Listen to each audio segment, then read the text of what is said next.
What's going on? What is going on? Happy WrestleMania Eve. It is April the 5th. We are on the verge of the biggest WrestleMania, arguably the most anticipated WrestleMania in history. I just wanted to come on real quick, give my predictions. My usual cast of characters.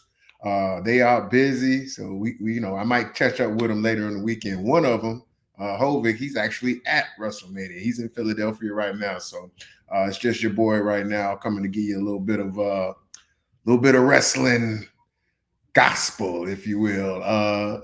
Shout out to The Rock, the final boss. This character of his, the final boss, has been amazing. He's taken it to another level. I think this WrestleMania was already highly anticipated, but he has taken it to an even higher level. So I'm going to get into my picks, give you a little commentary to go along with it. And if you have any comments or thoughts on it, I can't wait to hear your see your comments. So let's get right into it. We're starting with night one with the big 16 tag. You got Awesome Truth. You got Waller and Theory. My man, what's his name? Big Strong Boy and Pete Dunne, The New Day, Judgment Day, and Ciampa and Johnny Gargano. To me, this is an easy call right here.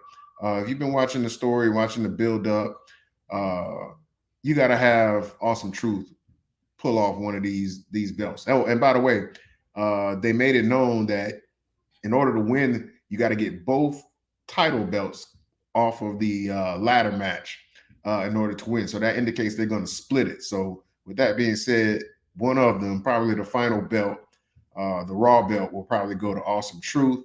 And then the second one, if I had to make a pick, I would actually I would kind of make a new team, kind of give them a rub. So I would give it to Pete Dunne and Big Strong Boy on that one. So that would be my pick on that. Awesome Truth wins the Raw belt, and Pete Dunne and uh, the Big Strong Boy will get the SmackDown belt. So that's an easy call for me. Let's see what's next. The 6-man tag that they kind of just threw together, which is fine. You know, you got to get everybody on the roster. So you got Damage Control versus Jade Cargill, Naomi, and Bianca Belair. Easy call. You got to go with the sisters, right? I mean, Damage Control, they've been doing a good job as a female faction, but I think they pretty much have been there the whole time to set up Bailey. And now with this one, this is going to be Jade Cargill's big launching pad. You know, they put her in a tag so they don't expose her right away.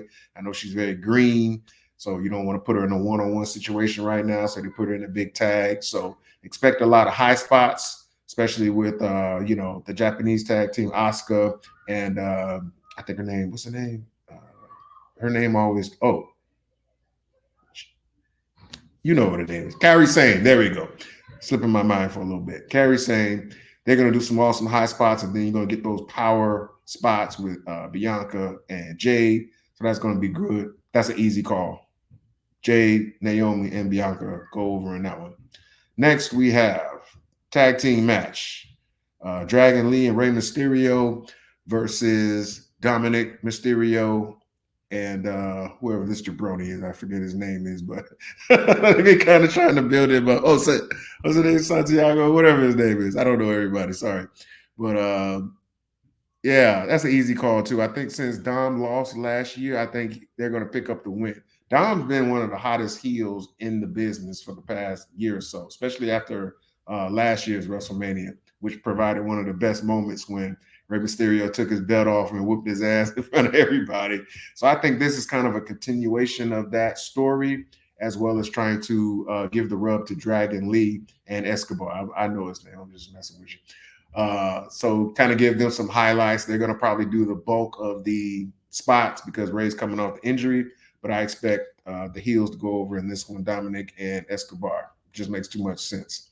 Now we start getting into the really, really good stuff. That's to me really where the undercard starts to end and where we start getting into the more featured matches. This one I am really, really looking forward to because, I grew up on Nature Boy Ric Flair, so them chops, I love it. And Gunther is like got the heaviest, hardest loudest chops in the world. I think Sammy gonna get his chest beat in throughout the night, but it's gonna be a wonderful match. They're gonna tell a great story in this match. You also have the Chad Gable element in this as well. A lot of people online are thinking that this is going to be, the time where Gunther drops the title and then moves into the main event pick.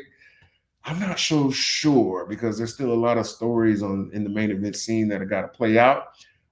It would be great to see Sammy have his moment, even though he had the moment last year with winning the tag match. But I really enjoy Gunther, so I'm gonna go against the grain with this one, and I have Gunther retaining, and then we'll see how Chad Gable plays in the mix. Either maybe he costs Sammy the match, or he does something to where it inadvertently helps Gunther win. So we'll see about that.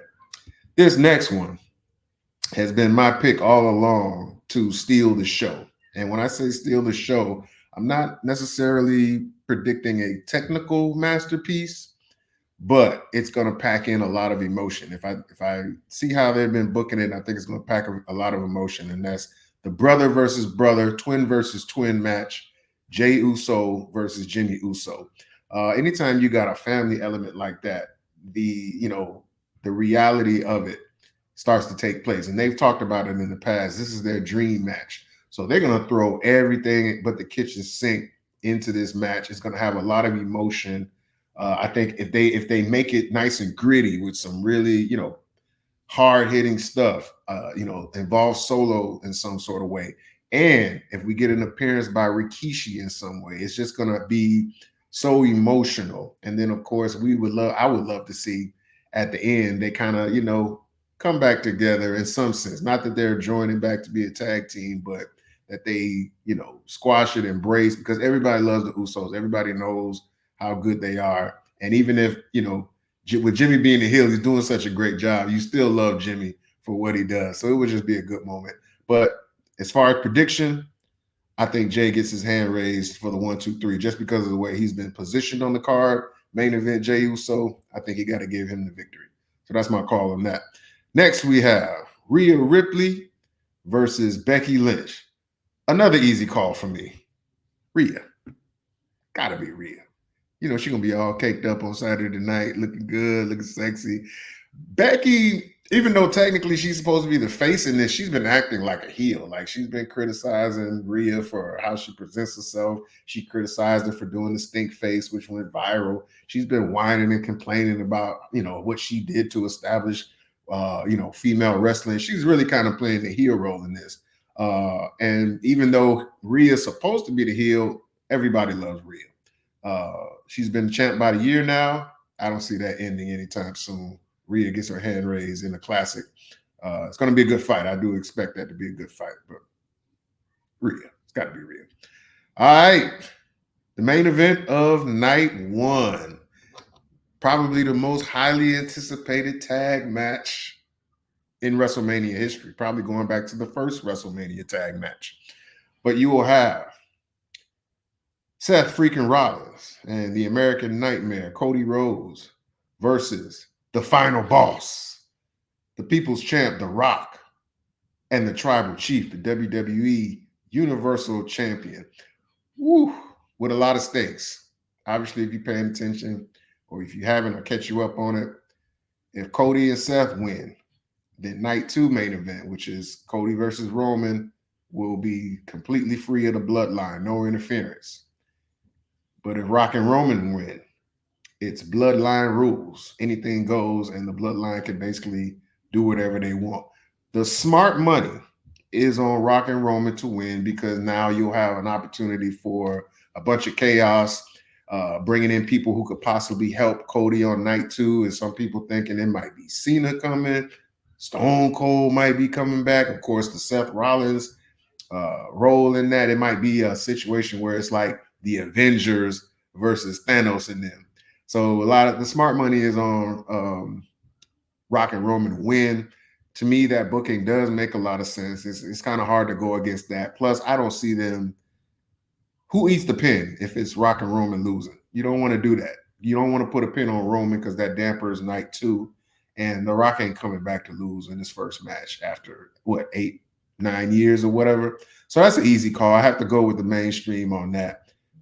in that prediction. Rocket Roman goes over, and with more likely, in my opinion, it has to be Cody to eat the pin because you don't want to damper Seth going into his world championship match. Even though I do expect him to get his ass whooped to kind of make him look strong for my the other prediction for his match next night. So yeah, I got Rock and Roman going over. It'll probably be a classic. A lot of people will get beat down, and that's going to be really good. All right, here we go. Night two. All right, here we go. There we go. Night two, they'll probably start off with this match. The Pride, as some people are calling them, the Street Profits, and Bobby Lashley versus AOP and Karrion Kross. I'm gonna be honest with you. I haven't been a fan of this feud. I haven't been a fan of how they've booked the Street Profits and Bobby Lashley. I think they should be doing something a little more meaningful. Uh, with that being said, that's kind of why I expect them to win, but I wouldn't be surprised if they got screwed around because it just doesn't seem like WWE has a good plan for them. So this match, it's being billed as a Philadelphia street fight. So you're gonna get a lot of violence. You're gonna get probably a lot of nice spots, chairs, tables, that whole night. But can't say I'm looking as forward to that as I would like to.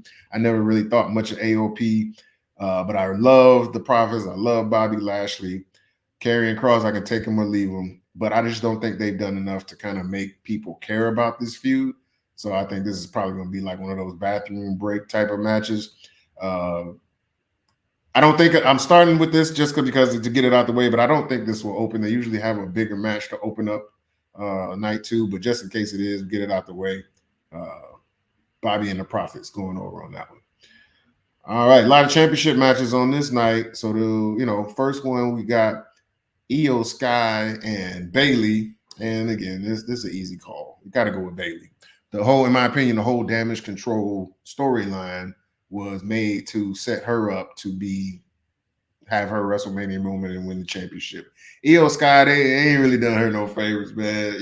She's been champion for a while, but it's just hard. She doesn't really connect with the audience. I mean, she had a couple good events where she had some crazy pops, but that was a lot. A lot of that had to do with the fact that people were ready for a new champion, but her championship reign hasn't been booked very well. She hasn't had a lot of meaningful title defenses, so this is an easy call. Bailey's going over.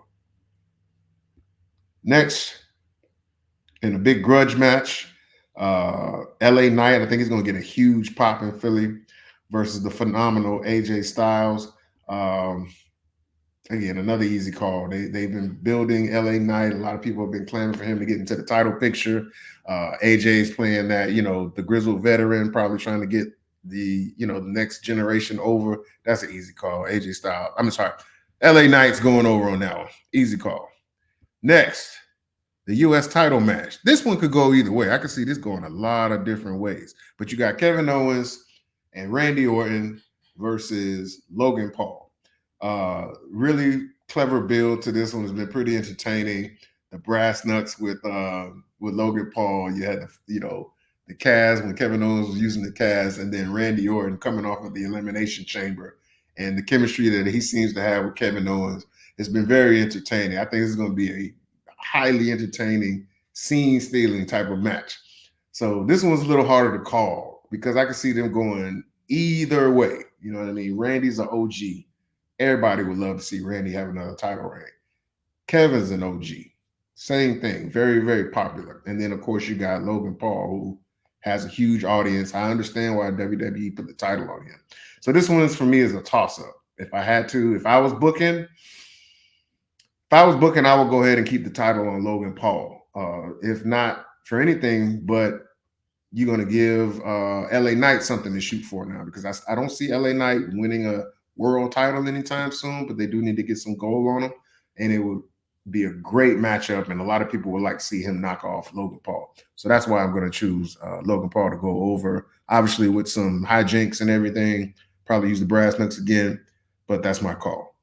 Next one up, the World Heavyweight Championship match, which I sometimes like to call the World Television Championship because it's the only one that you see defended on regular TV on Raw all the time. Seth freaking Rollins versus Drew McIntyre.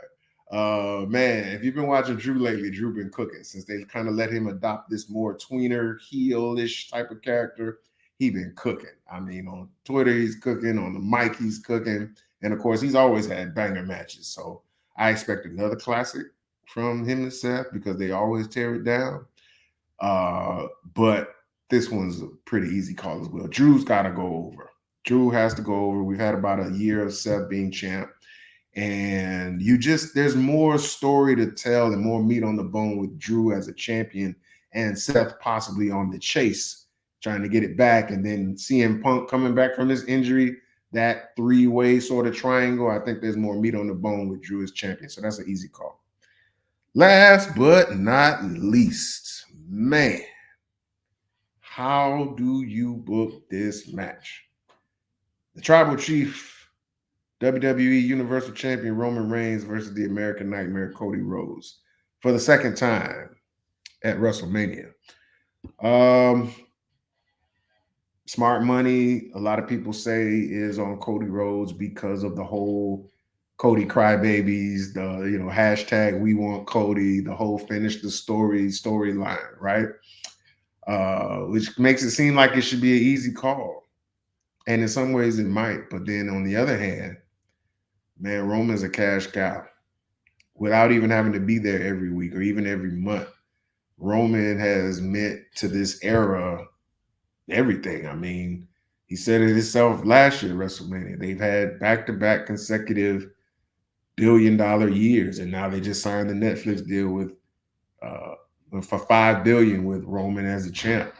From the business standpoint, it's hard to take the title off a guy who's that hot, who's still got story to tell. Like, a lot of people be talking trash online like they tired of the bloodline story, but if you're really honest, it's still got a lot to go, especially now that you've added The Rock into it. Because again, the reason we got here in the first place is we thought we was going to get Rock and Roman last year. Rock wound up not being able to do it, so they thought they was going to pull it off this year. Then they had the whole, internet groundswell. So do you build to WrestleMania next year with Rock and Roman, with Roman as champ? I don't know. Do you say that maybe you wait a little bit to get closer to this Hulk Hogan title reign record or whatever and do it later down the year? I don't know. Again, smart money says Cody.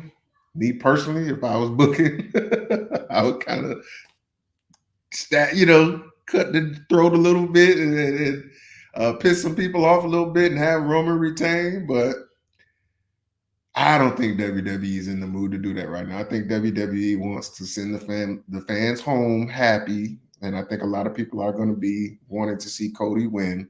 There's going to be a whole lot of stuff going on because, like I said, if you go off prediction from night one with the bloodline winning and having that all out, anything goes. Now you enter in some factors to where somebody could come in and help Cody win. And then there's still a little speculation that The Rock might turn on Roman to help Cody win.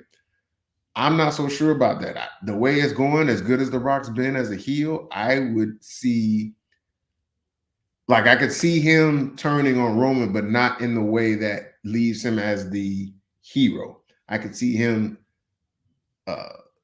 taking the bloodline away from Roman, which makes Roman the face to build to next year's Mania. I see that happening more than the other way because it's just like he's too good as a heel. Like, why would you stop that type of character just to help Cody, especially after what he did to Cody, beating him down, making him bleed, the whole Mama Rose thing? Like, they went hard on that. So I just don't see, at a drop of a dime, him turning on Roman and aligning with Cody. But it does make more sense to have other people come in, like if it is going to be a Cena or Stone Cold. Ooh, what if it's Undertaker? Ooh, right? To come in and help Cody get it done that way. And then maybe after the match, Rock, he's pissed off that Roman lost, even though they were supposed to have the advantage. And then you tell the story that way. So a lot of different things can happen. That's why this is one of the most anticipated WrestleManias, because you just don't know what's going to happen. But to make the prediction, it's kind of hard to ignore the smart money on this one. I think they're probably going to put Cody over.